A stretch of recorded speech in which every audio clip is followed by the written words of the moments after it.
The contract was up. I slid the divorce papers across the table, thinking my 3-year tour of duty as a stand-in was finally over. But she shredded them right in front of my face and announced, her voice like ice, "Liam, this divorce isn't happening. You're just going to have to get used to being my husband." I exploded, yelling that her long-lost love was back. So what the hell was she playing at? She just said a marriage license was more binding than a contract. When her precious one that got away came back to town, he tried to humiliate me. I was about to put him in his place when my so-called wife, Claire Vanderbilt, whispered in my ear, "You'd better," in front of me, hit him. So I sent him flying with a roundhouse kick.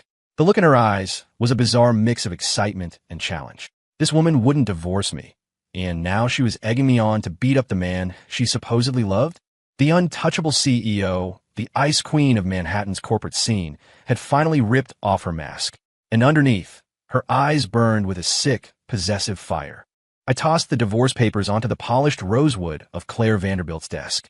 The light scrape of paper onward sounded like the final, weary sigh of my 3 years in captivity. She swirled a glass of red wine, the scarlet liquid clinging to the crystal in a seductive curve. Her gaze was part playful, part of her usual Arctic chill. It landed on me, but it felt like she was looking right through me at something far more interesting. I broke the silence, trying to keep my voice light, casual, full of the relief I was about to feel. "Your boy Wonder is back, which means our little arrangement is officially over. Those are the divorce papers. Sign them. I'm a big boy, Claire. I know how to make a clean exit. Don't worry, I won't make a scene." I glanced at the ridiculously expensive clock on the wall. "Oh, and by the way, congratulations. Your darling Julian Astor's flight from London landed at JFK at 2 this afternoon. If my math is right, he's already breathing the same polluted New York air as you are." I couldn't resist a final jab. After 3 long years, the clouds have finally parted for the great Claire Vanderbilt. Your wish has come true. My voice dripped with mock sincerity. It's time for this whole sham marriage, this whole human shield drama, to draw its curtains. Time for us to go our separate ways. Claire took a slow sip of wine, the corner of her mouth twitching into something that wasn't quite a smile. "You're well informed. It seems you've been paying very close attention." "Professional courtesy," I said, shrugging with feigned helplessness. "Got to honor the contract, right? It's been 3 years.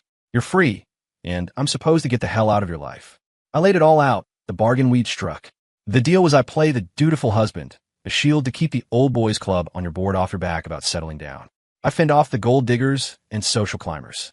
In return, I got to use the Vanderbilt name and your resources to launch my own company, to build my own life. And I did. Now the real thing is back, I continued, pushing the thin stack of papers a little closer to her. So this counterfeit, this placeholder, knows it's time to make himself scarce. Can't keep hogging the spotlight, right? That would just be pathetic. I plastered on my most sincere smile. "Come on, Claire. It's just a signature. Let's make it quick. You sign, I'll pack my bags, and be gone so fast you won't even find a stray sock.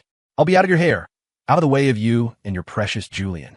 Her beautiful, cold eyes never wavered. She slowly set down her wine glass, picked up the papers, and scanned them with an infuriating lack of urgency. Then she looked up at me, her voice flat. "And you? You don't want anything else? A house, a car, money, or me?" She drew out the last word, her tone rising with a hint of teasing that made my stomach clench. My heart skipped a beat, but I kept my face a mask of nonchalance. "Ah, very funny, Claire. I may not have many virtues, but I like to think I'm a man of my word. I keep what's mine. I don't touch what isn't." I watched her raise her hand, and I let out a silent breath of relief. I thought she was about to sign her name with the same brisk efficiency she used on billion-dollar contracts. The next sound froze the smile on my face. Rip, rip, rip. The divorce papers, the documents that held the key to my freedom, were torn into 1,000 pieces between her slender, pale fingers. The white confetti rained down like a sudden winter flurry, scattering over the priceless Persian rug, her shoulders, and my own feet.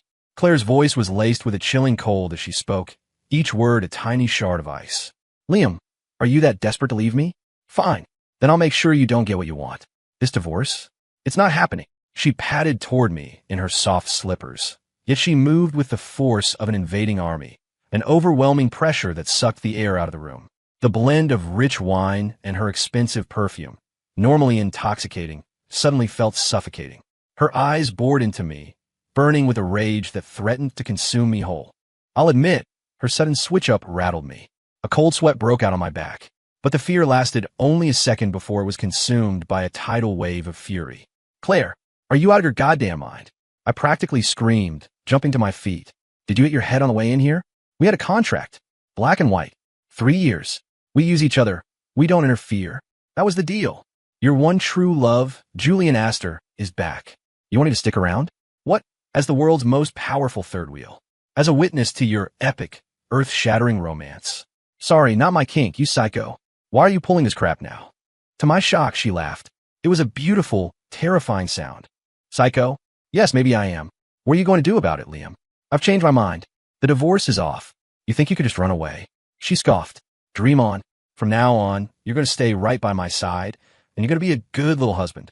The last 5 words, be a good little husband, were squeezed out from between clenched teeth, each one a hammer blow to my gut. I felt like I was in the Twilight Zone. The sheer absurdity of it all shattered my last bit of reason. I laughed, a harsh, grating sound, and pointed a finger at her. Not happening? Claire, get it through your head. We were a business arrangement. A game for 2 consenting adults. You stayed faithful to your long-lost love for 3 damn years. And now that he's back, you're going to play the devoted, inseparable wife with me? Are you nuts? You should be pulling this act with him. She smiled, a sly, triumphant look I couldn't decipher. Simple. Go ahead. Call the cops. File for divorce. Let's see who the court believes. The man with a flimsy, shredded piece of paper, or the woman with a legally binding, state-issued marriage certificate. That shut me up. She was right. Legally, we were husband and wife. In the eyes of the law, our contract was toilet paper. I mustered my last shred of defiance, my voice dripping with false bravado. Fine. You're ruthless, Claire, I'll give you that. You won't sign? No problem. I've got nothing but time. I'll print out 100 copies a day. I'll follow you to work. I'll show up on your dates with your precious Julian. We'll see how long you can stand it before you let me go. With that, I turned and stormed out. I couldn't stand to look at her for another second. The woman was insane. Completely and utterly insane. 3 years ago, I really was just a kid with behind the ears.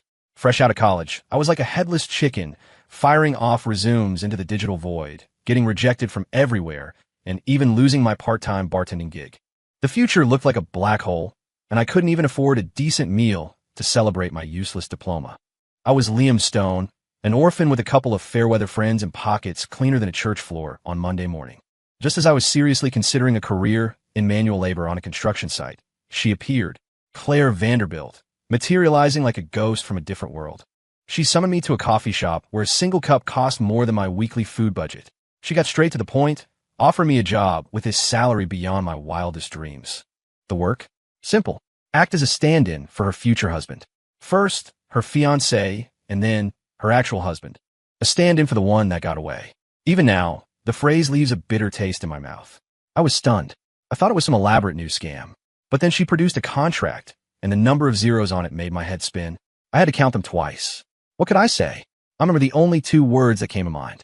And just like that, I, Liam Stone, went from an unemployed nobody to the nominal husband of the great Claire Vanderbilt. I moved into her penthouse, a place so huge you could get lost in it, and began a life of unimaginable luxury. Maine lobster for a midnight snack, $10,000 bespoke suits I wore like t-shirts, a garage full of cars more valuable than anyone I knew. Money became like paper, impossible to spend fast enough. I'll admit, it went to my head at first. When you've been poor your whole life, that kind of wealth is a shock to the system. My so-called friends practically turned green with envy. Liam, man, you're walking a tightrope, they'd say over the phone. A stand-in is just a stand-in. The second the real guy comes back, you're out on your ass. What's your plan then? The sour grapes were so potent I could smell them through the phone. How did I respond? So I'm out on my ass. The money I'll make in these 3 years is enough for me to coast for the rest of my life. Why would I need a plan? It was true. The monthly salary stipulated in the contract was enough to set a guy like me up for life. As long as I didn't do anything stupid, I'd never have to work again. Why would I risk starting a business? Why would I struggle? I wasn't an idiot. After that, the calls from my friends stopped. I guess they figured we were living in different universes. Fine by me. Less hassle. After about a year of this gilded idleness, I was bored out of my skull. My days consisted of eating, drinking, and staring at a computer screen. My bones were turning to jelly. So I did the unthinkable. I went to Claire and told her I wanted to do something, maybe start a company. What did she say? All right. Without even looking up from her work, she murmured, I have an empty office building in Midtown. It's just sitting there. If you want it, I'll transfer it to you for a nominal fee. Her tone was the same one you'd use to give $1 to a homeless person. My thoughts snapped back from that ridiculous memory. What was the point of thinking about it now? When I'd so precisely recited Julian Astor's flight information, Claire had teased me about being well-informed. I played it off as professionalism, but the truth was I'd been counting down the days on that contract since day one.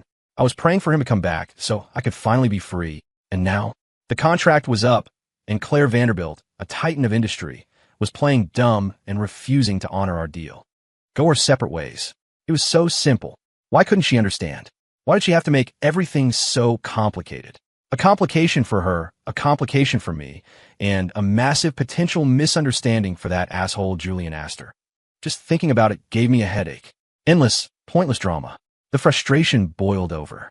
I packed a bag, just a few changes of clothes, and my laptop, and walked out of the penthouse we had shared for 3 years. I didn't take anything else. I rented a small apartment not far from my office building. The one she'd sold me for pennies on the dollar, a constant reminder of her control. It was just a couple of blocks from her own corporate headquarters. The two towers were so close, they were even connected by a glass skybridge on an upper floor. A convenience that now felt like a leash. I'd bluffed about harassing her daily with divorce papers, about crashing her dates with Julian. But honestly, I'm not that much of an asshole. You don't burn bridges, even if you never want to see the person on the other side again. For now, I wasn't going to make trouble. I'd let her and her long-lost love have their happy reunion for a few days. I needed to see what kind of twisted game Claire Vanderbilt was really playing. I moved out of that suffocating penthouse, hoping for a few days of peace to figure out what the hell Claire was up to. I should have known better. Trouble found me faster than I could have imagined. I hadn't gone looking for them, but trouble, like a fly drawn to garbage, came looking for me. The so-called one that got away, Julian Astor, finally decided to grace me with his presence. Honestly, for a guy I'd only ever heard about, I already hated him. Judging by the way Claire had practically lived like a nun for 3 years, I expected him to be some kind of demigod. The reality was less impressive. I was in the underground parking garage of my office building. I just parked and was about to head up to the company I'd bought from Claire. I had just stepped out of my car when I saw a whole entourage marching toward me. The guy leading the pack could only be Julian Astor. His family apparently had some money, but compared to the Vanderbilts, he was strictly minor league. The legendary talent and charisma were nowhere to be seen. The suit was expensive, sure, but his hair was slicked back with enough gel to waterproof a submarine, gleaming under the fluorescent lights. His face was plastered with a smile he clearly thought was devastatingly charming, but combined with his arrogant swagger, he just screamed douchebag. He spotted me immediately, his so-called bedroom eyes filled with undisguised contempt, as if I were something he'd scraped off a shoe.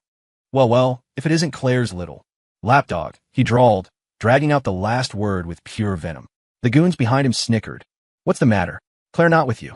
He feigned surprise, then slapped his forehead as if in sudden realization. Oh, that's right. She's been so busy with me lately, discussing our new venture. I suppose she just hasn't had time for you. He sauntered closer, reeking of a cologne that smelled like someone had mixed it with sewage. He stopped right in front of me and lowered his voice to a malicious whisper only I could hear. You've been squatting in her life for 3 years. Isn't it time you moved your ass? A fake is a fake. The real deal is back, so why don't you get the hint and crawl back under whatever rock you came from? He leaned in closer. You're shameless, you know that? Pathetic. Claire's just too soft-hearted to kick you out herself, but don't think for a second that makes you anything special. I was already on a short fuse thanks to Claire's refusal to sign the divorce papers. Now this asshole was lighting a match. I've always been a physical person. I hit the gym, the boxing ring, and I've trained in martial arts for years, mostly to stay in shape and make sure people like this don't walk all over me. With all the crap going on, my patience was non-existent. I didn't waste my breath on a reply. I let my fist do the talking. Crack. A clean, straight right to Julian's smug face. His gelled head snapped back, and he stumbled backward, nearly falling on his ass. His posse of yes-men stared, mouths agape, shocked that I'd actually dared to touch him. Just then, a cool female voice cut through the air. What's going on? You're blocking the entire lane. I didn't have to turn around to know who it was. Claire. Of course she was here. Perfect timing. The second Julian saw her, the shock and pain on his face morphed into pure, theatrical victimhood. The guy was a master. He clutched his jaw, his eyes welling up like a B-movie actress. Claire, you saw that, he whined. I was just trying to say hello, and he attacked me for no reason. He's an animal. Look at my face. Claire didn't even glance at him. She ignored his crocodile tears and walked straight toward me. She came so close her shoulder brushed against mine, that familiar scent of wine and perfume enveloping me again. Then, in a low, chilling whisper that was meant only for me, she said, each word heavy with a strange, dark excitement. You better. In my presence. Hit him. My entire body went rigid. What the hell was that? A threat? I whipped my head around to face her, to look into those deep, unreadable eyes. They were a swirling storm of coldness, amusement, menace, and, was that anticipation? A fire of pure, irrational rage ignited in my gut, burning away all reason. I couldn't look at her or the sniveling coward on the ground for another second. I spun around and started walking away, shouting over my shoulder, "You keep provoking me like this, and I'll beat his ass every single time I see him. I don't give a damn who's watching." Behind me, I thought I could hear Julian's pathetic whimpering get louder. I thought after the parking garage incident, that prick Julian would have learned his lesson. I figured he'd lay low for a while. I was wrong. The moron was back for more, and this time, he was even more disgusting. It happened at the coffee shop downstairs from my office. The moment I pushed open the glass door, the smell of roasted coffee beans mixed with some cheap, cloying cologne hit me. Then I saw his punchable face. Today, he was wearing an obscene pink and white suit. His hair was so greasy a fly would slip and break its neck. And that same self-satisfied, infuriating smirk was plastered on his face. "Well, look what the cat dragged in, mister." "Stone," he sneered, his voice just loud enough for the nearby tables to hear.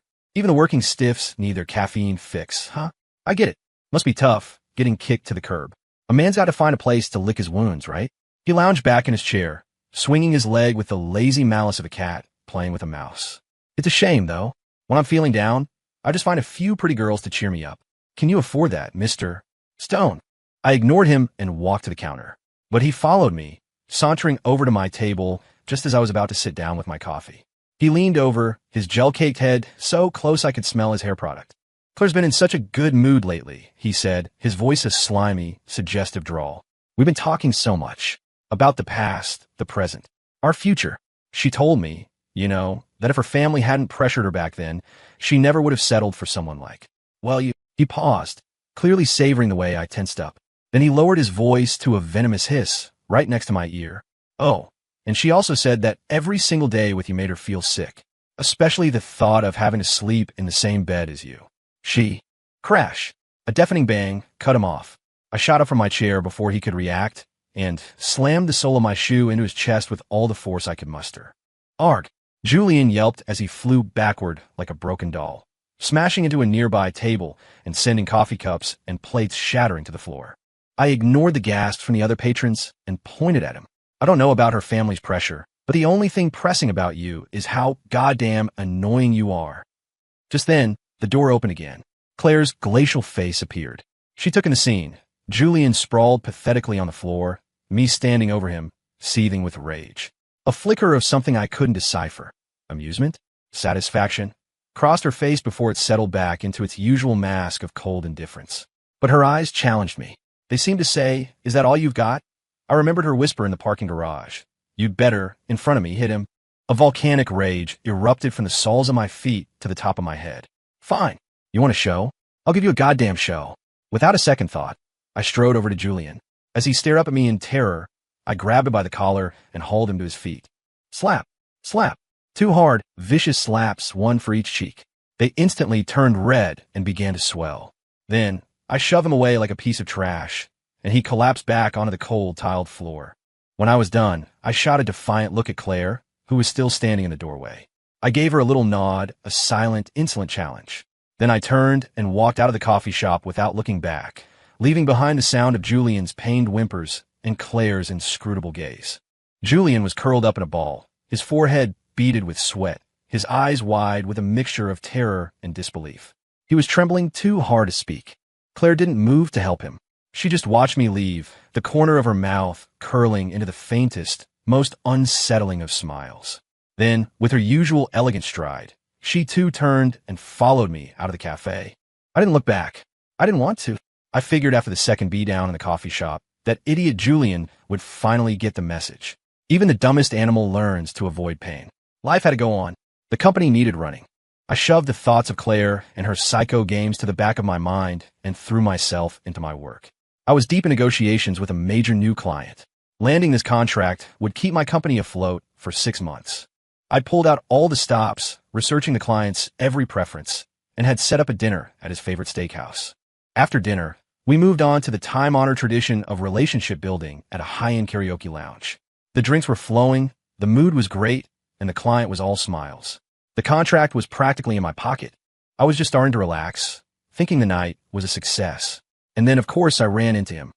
In the hallway, on the way to our private room. Julian Astor. The son of a bitch was like a curse. He had an entourage of about a dozen people with him, a flashy mix of guys and girls who looked like they'd stepped out of a bad reality TV show. My group was just 4 people, including the client, all of us in conservative business suits. We looked like what we were, professionals trying to close a deal.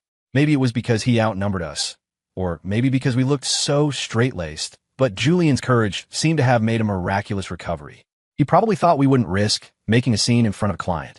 He staggered in front of us, deliberately blocking our path, a fake, ugly smile plastered on his face. He spoke just loud enough for the few other people in the hallway to hear clearly. Well, if it isn't Liam Stone, you're like a cockroach, you know that? Why do you keep clinging to Claire? It's pathetic. I felt my jaw tighten. My client's expression soured. But Julian was on a roll, spitting as he talked. She told me herself, the sight of you makes her sick to her stomach. She wants me to tell you to get lost before she's forced to ruin you.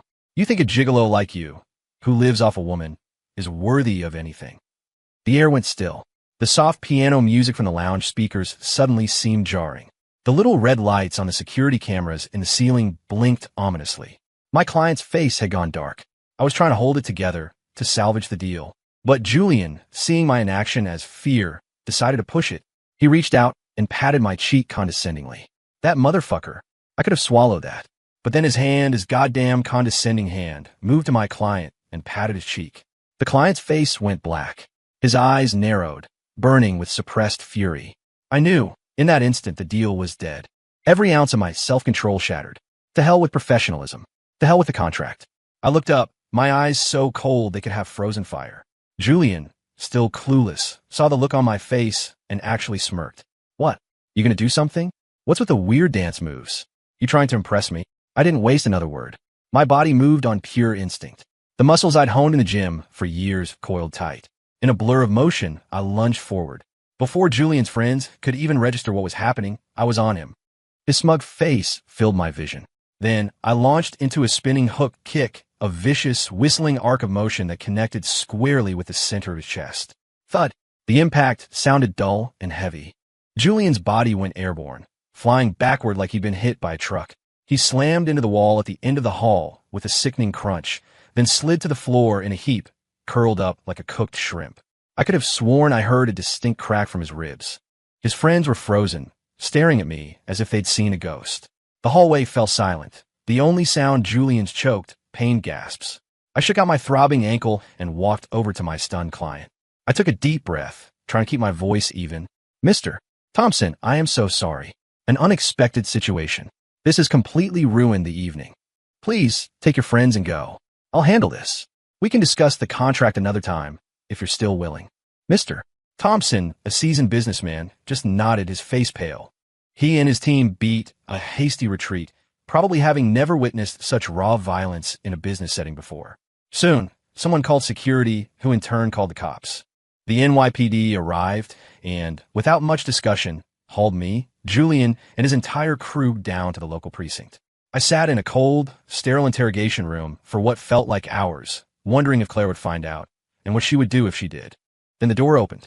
Claire's face, as exquisitely sculpted and cold as ever, appeared in the doorway.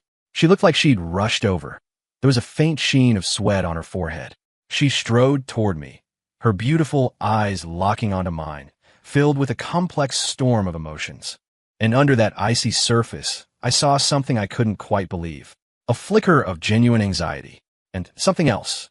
Something that looked disturbingly like admiration. By the time I got out of the precinct, the sky was already turning gray with the approaching dawn. Claire drove in silence, her face colder than a Siberian winter. I was fine with that. I leaned back in the passenger seat and closed my eyes. The car finally stopped in the parking garage of Mount Sinai. Go on up, she said, her first words since we'd left the station. Go see your handiwork. Her tone was flat, impossible to read, but it definitely wasn't a compliment. The hospital smelled sharply of antiseptic. Julian was laid up in a VIP suite, looking like a mummy in training. Tubes snaked out of him, and one leg was hoisted up in a plaster cast. A medical chart lay on the bedside table. My eyesight is good. A quick scan told me he had 4 broken ribs, a fractured arm, a fractured tibia, and extensive soft tissue damage. Looked painful. He deserved it.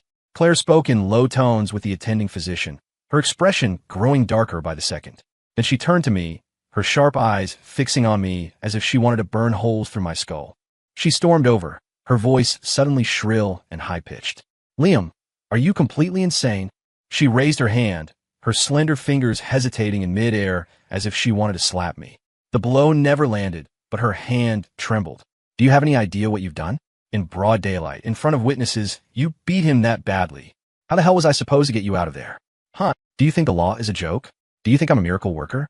Were you trying to go to jail? Were you testing me, try to see if I had the power to pull you out of a prison cell?"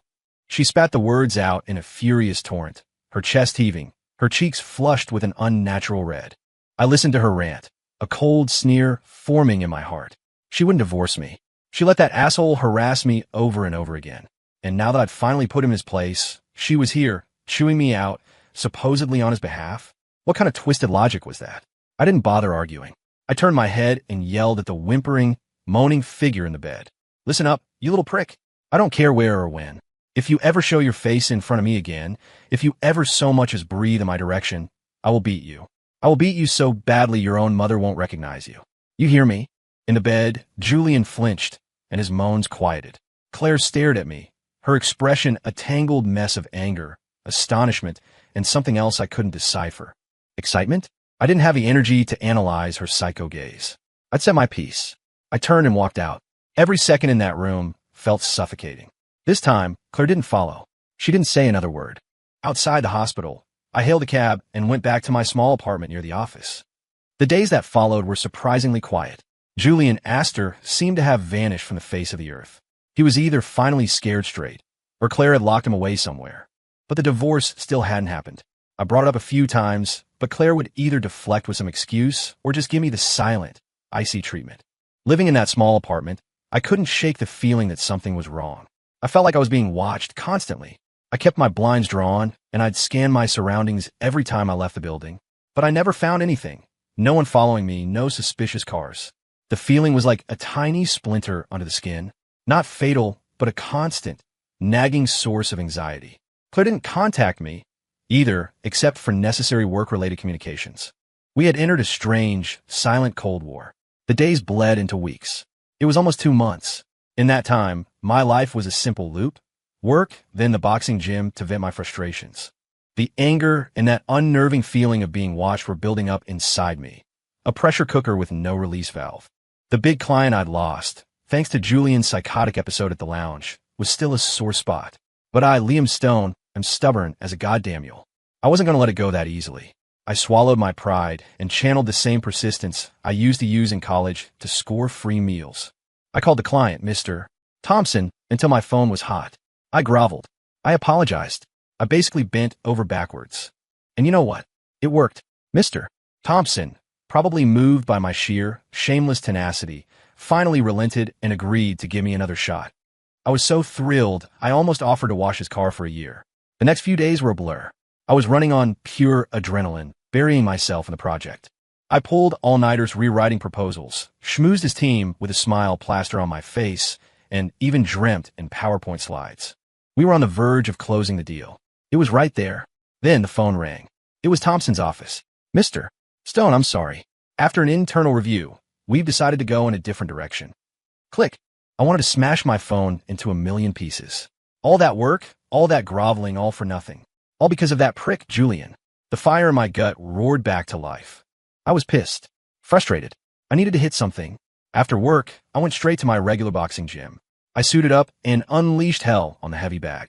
Thump, thump, thump. Every punch was a kill shot. Sweat poured off me. The bag swung wildly, like a man having a seizure. My mind was a slideshow of Thompson's pitying face, Julian's smug face, and Claire's inscrutable, icy face. "All of you can go to hell." I grunted, my fist ablur. I was starting to feel the burn, the satisfying release of exhaustion. Then, out of the corner of my eye, I saw a figure limp through the gym entrance. You gotta be kidding me. I stopped, the heavy bag still swaying. The newcomer was hobbling, his right arm in a bright white cast, held in a sling. It was Julian Astor. He saw me at the same moment. Our eyes met, and the air in the gym seemed to crackle and freeze. His already pale face went sheet white. He looked like he'd seen a ghost. I grinned, sweat dripping from my chin. I beckoned to him with a gloved finger. "Come here." Julian froze, rooted to the spot. Then, as if pulled by an invisible string, he started moving toward me, limping and hopping like a wounded dog with its tail between its legs. He looked so pathetic I almost laughed. I put my sweaty, gloved hand on his good shoulder. He flinched like he'd been tasered. "Long time no see, buddy," I said, my voice dripping with false friendliness. "Let me tell you something. That little stunt you pulled at the lounge, it cost me a huge client. The same guy whose face you wanted to slap." I paused, letting the words sink in. "So, tell me, how are we going to settle this?" I leaned in closer. "Do I beat the shit out of you again to blow off some steam? Or do you pay me for my emotional distress?" Julian's face went from white to a mottled purple. His lips trembled. "Bro, dude, I'll pay, he stammered. Don't hit me. Please. I'm sorry. I was wrong. I was so wrong." He was on the verge of tears, practically ready to kneel and beg. "Money." I raised an eyebrow. "Nah, too tacky. Here's the deal." I pointed to the heavy bag next to me. "You stand there. Let me throw 2 punches. Just 2, to get out of my system. Then we're even." My smile widened. "And don't even think about running, because if I have to drag you back here, it won't be just 2 punches." Julian's face lost all color. He trembled like a leaf in a hurricane as he shuffled in front of the heavy bag. He looked like he was about to piss himself. I took a deep breath and threw 2 lightning-fast punches. Whoosh, whoosh. The punches were vicious, whistling past his ears and slamming into the heavy bag with explosive force. The bag shuddered, letting out 2 deep, resonant thuds. I could feel the wind from my fists make the skin on his face ripple. He'd squeezed his eyes shut, cowering. When he finally, shakily opened them, he saw me standing there, still smiling. The kid's legs gave out, and he nearly collapsed. "All right, we're done here," I said, taking off my gloves. I clapped him on the shoulder. "Now, get out of my sight." Julian scrambled away like a man granted a last-minute pardon from the governor. I shook my head, watching his pathetic retreat. But then, the son of a bitch, still limping and with his arm in a sling, actually changed course and started hobbling toward a woman doing yoga in the corner, a sleazy smile already forming on his face. Jesus Christ. I had to hand it to him. The man's dedication was almost inspiring. Maimed and terrified, and he still couldn't stop himself from trying to pick up women. What a talent. In the eyes of the New York elite, Claire Vanderbilt and I were the it couple. So, of course, we had to make an appearance at the annual Children's Hospital Charity Gala. The ballroom was a sea of flashing cameras, tuxedoed titans of industry, and women in gowns that cost more than my first car. I had Claire on my arm, a standard issue, adoring husband smile fixed on my face. She played her part perfectly, a vision of grace and power. To the outside world, we were the ultimate power couple. After 3 years, I was a master of the role. My eyes swept the crowd. And of course, there he was. You can't escape bad luck. Julian Astor. Ever since I'd scared the living daylights out of him at the gym, he'd completely vanished from my life. I thought he'd either grown a brain or Claire had finally put him on a very short leash. But here he was at an event like this. He was holding a champagne flute, laughing with some group of people I didn't recognize, looking every bit the smarmy, over-gelled prick he'd always been. He must have felt my gaze because he glanced in my direction. That one look was all it took. The smile on his face froze. The champagne glass slipped from his fingers and crashed to the floor, spilling red wine on the white marble. He looked like he'd seen the devil himself. Then, as I watched with a certain grim satisfaction, he turned and practically fled, scurrying to the far corner of the room without a word of apology to his companions, trying to blend into the wallpaper. The people around him stared, probably wondering what was wrong with him. A wave of pure, unadulterated satisfaction washed over me. This guy, who had been so arrogant, who had tried to put me down time and time again, was now reduced to this. He was a mouse, and I was the cat. The fear I had instilled in him was burned into his very soul. The feeling was better than closing a multi-million-dollar deal. The Julian problem was solved. He was no longer a threat, which meant it was time to deal with the final and most difficult problem. I glanced at the woman beside me, who was smiling dazzlingly as she chatted with the senator. The woman who, for some insane reason, refused to divorce me. She seemed to be in a good mood tonight. During our loving interactions for the cameras, she was even displaying a new, unsettling brand of gentleness. At one point, she reached up to straighten my tie. Her cool, Slender fingers brushed against my neck, sending a shiver down my spine. She leaned close, her lips near my ear, and whispered, "You look very handsome tonight, Liam." Her voice was soft, almost tender, but when I looked into her eyes, I saw it.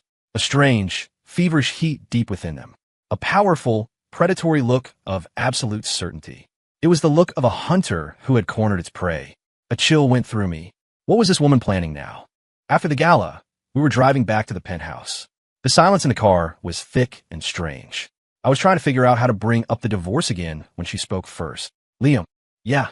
When we get home," she said, her voice eerily calm. "We'll sign the divorce papers." My head snapped toward her. I stared at her, dumbfounded. Her face was a blank canvas, her tone as casual as if she were commenting on the weather. "What did you say?" I thought I misheard. "I said, let's sign the divorce papers," she repeated, her voice still perfectly flat. Was it really happening? Freedom, arriving just like that? My mind raced. This woman, what the hell was her game? First, she refuses to let me go. Now she's the one suggesting it. Something was wrong. This was a trap. My gut screamed a warning. But the lure of divorce, of freedom, was too strong. It was all I'd thought about, dreamed about for months.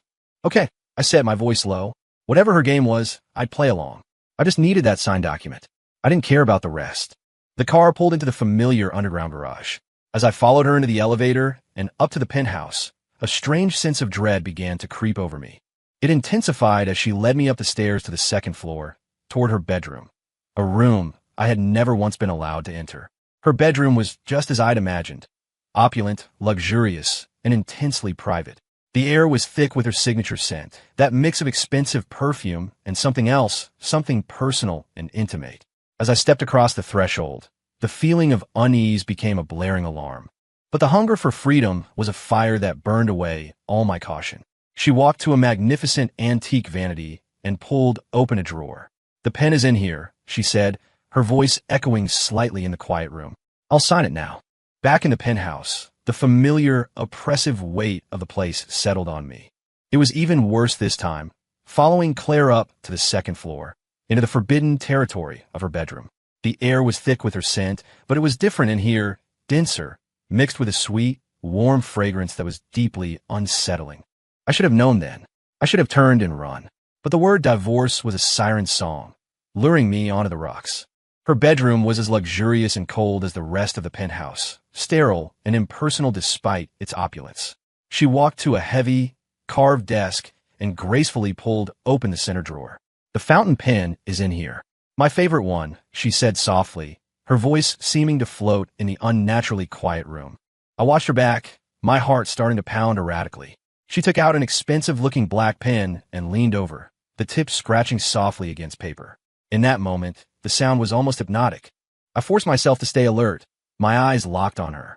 A few seconds later, she straightened up, holding the thin document that represented my freedom. She turned and walked slowly toward me. Her face was still a calm, unreadable mask, but her eyes held a dark, knowing glint. "It's signed," she said, holding the paper out to me. "Check it carefully. I wouldn't want you to think I cheated you."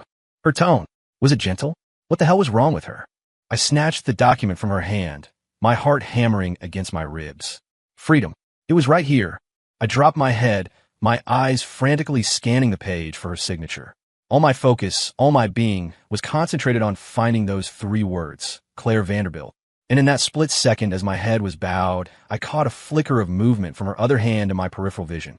Before I could react, a sharp, piercing pain shot through my left arm. SSSH. I tried to yank my arm back, but it was caught in a grip of steel. It was her. She had grabbed my arm with her other hand. I snapped my head up and found her face inches from mine, flushed with a bizarre, ecstatic excitement. And in her hand, I saw the syringe, already half empty, its needle buried deep in my bicep. "You!" I started to curse, but a powerful, cloying scent suddenly flooded my senses from below. A damp cloth, appearing from nowhere, was clamped tight over my nose and mouth by her free hand. The smell was overwhelming, rushing into my lungs, straight to my brain. Chloroform. I struggled, trying to push her away, trying to scream, but my strength vanished in an instant.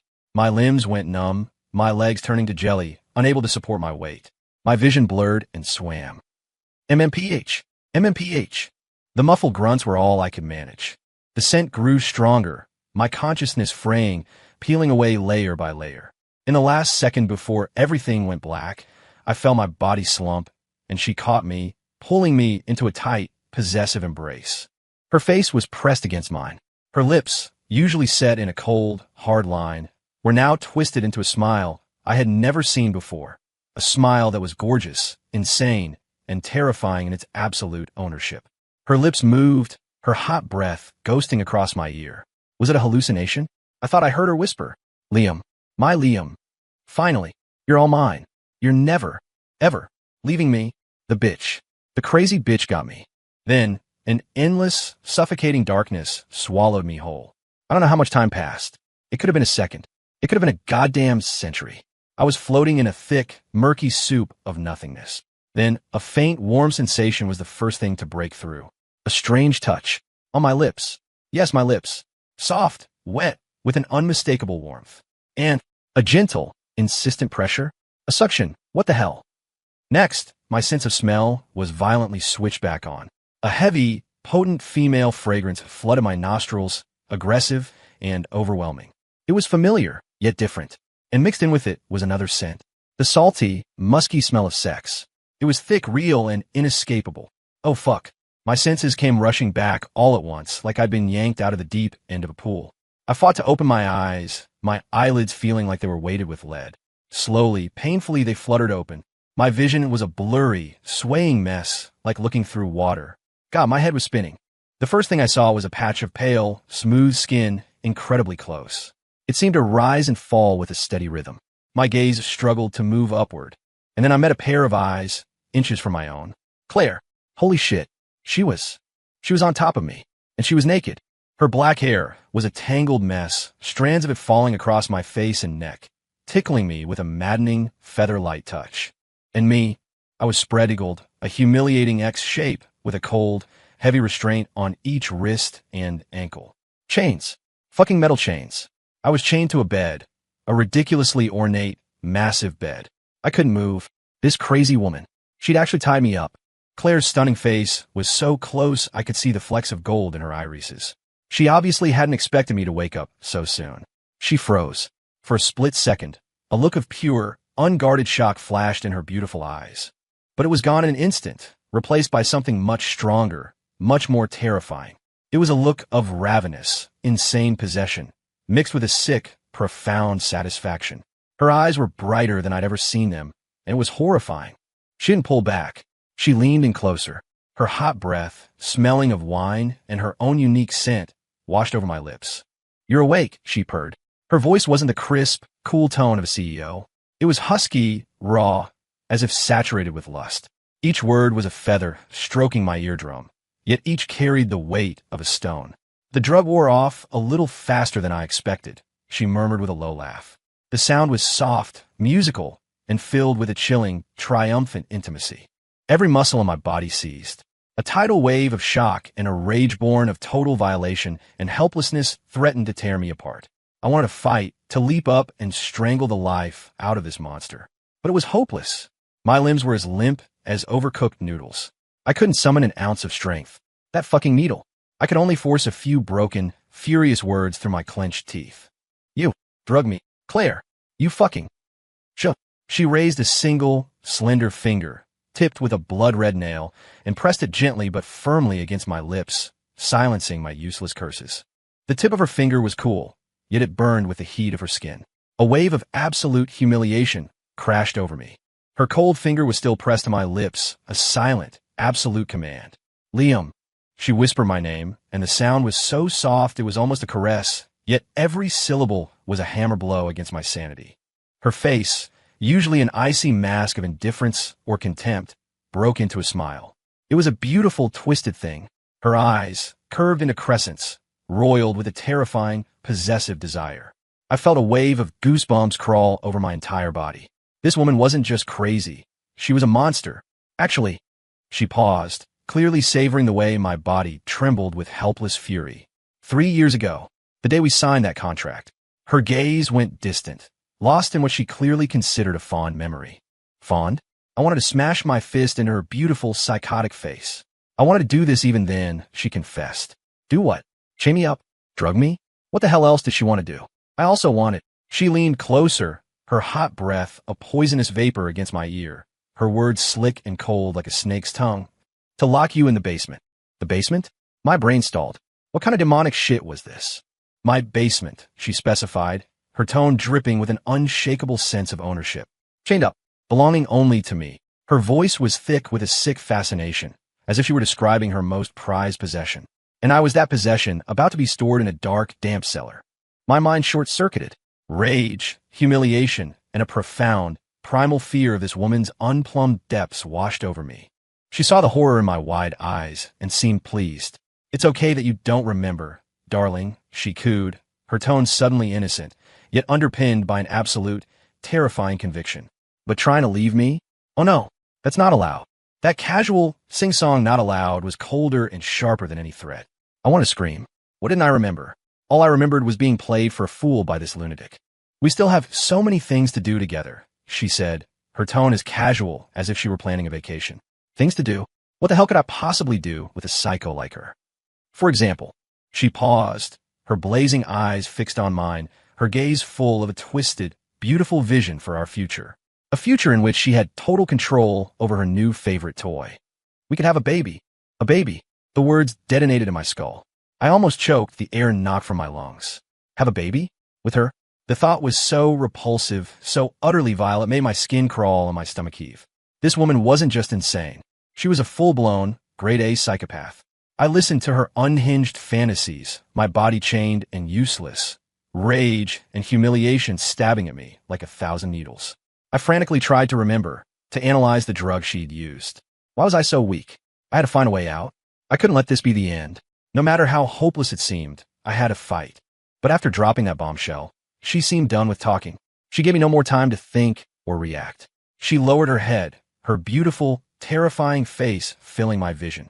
And with her actions, she began to assert her absolute, horrifying ownership. The drugs still hadn't worn off completely. The cold metal of the chains on my wrists and ankles was a constant, maddening reminder of my situation. I was chained to her bed like an animal. Liam. She was moving again. This lunatic seemed to have an inexhaustible supply of energy. I tried to fight to twist my body away. It was useless. My limbs felt like lead, like wet noodles, completely unresponsive to my commands. Every struggle produced nothing but the mocking clink of the chains and a sharp, excited gasp from her as she pinned me down even harder. The cold metal of the chains and the searing heat of her body were a study in obscene contrasts. I felt like a fish, gutted and nailed to a cutting board. No, a fish could still flop around. I didn't even have the strength for that. Claire Vanderbilt, the woman who was famously as cold as a statue, as distant as a star. Now she was a raging fire, a goddamn inferno threatening to burn me to ash. She was in complete control, orchestrating everything. Every move she made was filled with an undeniable dominance and a sick, obsessive devotion. Humiliation, rage, the two emotions burned in my chest. But my body, this traitorous piece of meat, was starting to respond. A strange, unwelcome pleasure began to build. Fuck, I wanted to slap myself. Get a grip, Liam. You're being raped. But the sensation was like a creeping vine, wrapping around me, growing stronger and more undeniable with every passing moment. She laughed softly in my ear. The sound was full of satisfaction, of triumph, of the cruel glee of a cat toying with its captured mouse. You see, Liam, your body is so much more honest than you are. Then she started listing things, intimate details of my life. You hate cilantro, don't you? Your favorite movie is The Godfather. You've seen it at least 10 times. You sleep on your left side. In college, you had a secret crush on that girl from the art department, and you got blackout drunk after you found out she had a boyfriend. Every hair on my body stood on end. How the hell could she know all of that? Those tiny, insignificant details. For the last 3 years, she hadn't just been using me as a shield. She had been watching me, studying me, like a goddamn stalker. You used to not even look at me, she said, her voice now laced with a strange, wounded resentment. Now, you can only look at me. You can only think of me. You were so cold to me for 3 years. Was it because of Julian? It doesn't matter. He'll never bother us again. Tears of pure, helpless rage started to slide from the corners of my eyes. She felt the moisture on my cheeks and paused for a second. Then she hugged me even tighter, her arms like steel bands, threatening to crush my ribs. Don't cry, darling, she whispered, her voice as sweet as poison. It sent a chill from the top of my head to the soles of my feet. I'll be good to you. You'll learn to love this. You'll learn to love me. We can be like this every day, forever. Wouldn't that be nice? I squeezed my eyes shut. I couldn't bear to look at her face, beautiful and twisted by lust and possession. This night was an eternity longer than the past 30 years of my life combined. And for her, I realized with dawning horror, this was probably paradise. The days began to bleed into one another. I was a prisoner in this room. I was Claire Vanderbilt's pet. She would show up every day on a schedule to spoil me. She'd feed me by hand my favorite foods, but with anything I disliked meticulously removed and replaced by things she deemed nutritious. She'd bathe me, washing every inch of my body with the focused, obsessive care one might use on a priceless porcelain vase.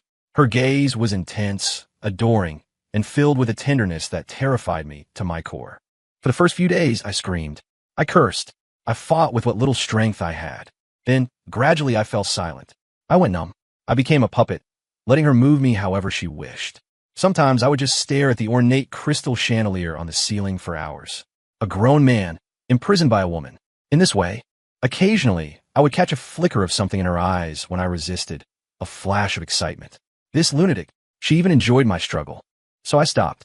On the surface, I became compliant, even cooperative. But in my mind, the wheels never stopped turning.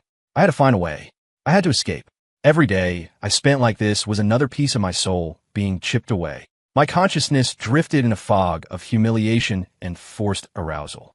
Lying back and letting someone else do all the work should be a fantasy, right? But when you're the one chained down, it's just a different kind of hell. A ridiculous thought born of madness. Had she broken me already? Regret. Endless, bottomless regret. Why did I ever sign that stupid contract? Why did I think she was just cold and not completely deranged? Why couldn't I see the psycho hiding behind the Ice Queen facade? The tears came again, hot and shameful. They slid down my face and dripped onto the silk sheets, leaving small, dark stains. It was so goddamn humiliating. I was tied to this bed like a sacrifice on an altar, forced to endure this insane, degrading ritual she called love. And all I could do was cry.